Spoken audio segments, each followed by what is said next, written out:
રાજ્યપાલ શ્રી આચાર્ય દેવવ્રતજીની સાદગી અને પ્રાકૃતિક ખેતી પ્રત્યેના પ્રેમે સૌનું ધ્યાન ખેંચ્યું.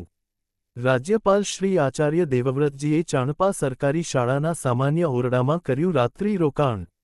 ભીમગઢમાં પ્રાકૃતિક ખેતીના મોડલ ફાર્મની મુલાકાત લઈ હળ ચલાવ્યું અને ગાયનું દોહન કરી ધરતીપુત્રોને પ્રોત્સાહિત કર્યા.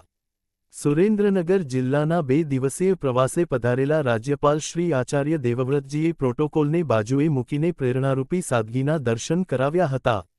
દિવસભરના વ્યસ્ત કાર્યક્રમો પૂર્ણ કર્યા બાદ તેમણે ચાણપા ગામે આવેલી સરકારી પ્રાથમિક શાળાના એક સામાન્ય ઓરડામાં રાત્રિ રોકાણ કર્યું હતું.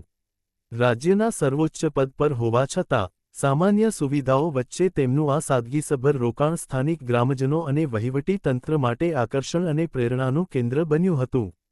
પ્રવાસના બીજા તબક્કે રાજ્યપાલશ્રી ભીમગઢ ગામે શ્રી મનસુખભાઈ ગોહિલના શ્રી રામદેવ કૃપા પ્રાકૃતિક ખેતી મોડલ ફાર્મની મુલાકાતે પહોંચ્યા હતા.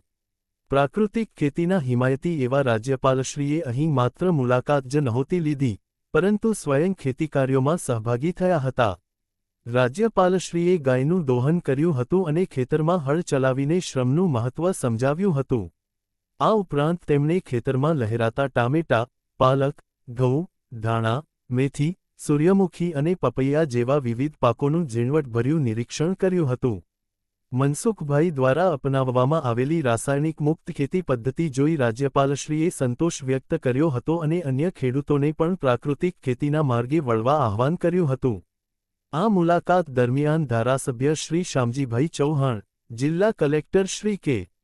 એસ. યાજ્ઞિક, જિલ્લા પોલીસ અધિક્ષક શ્રી પ્રેમસુખ ડેલુ, ચોટીલા પ્રાંત અધિકારી શ્રી હરેશ મકવાણા, આત્મા પ્રોજેક્ટ ડાયરેક્ટર શ્રી ભરત પટેલ ઉપસ્થિત રહ્યા હતા.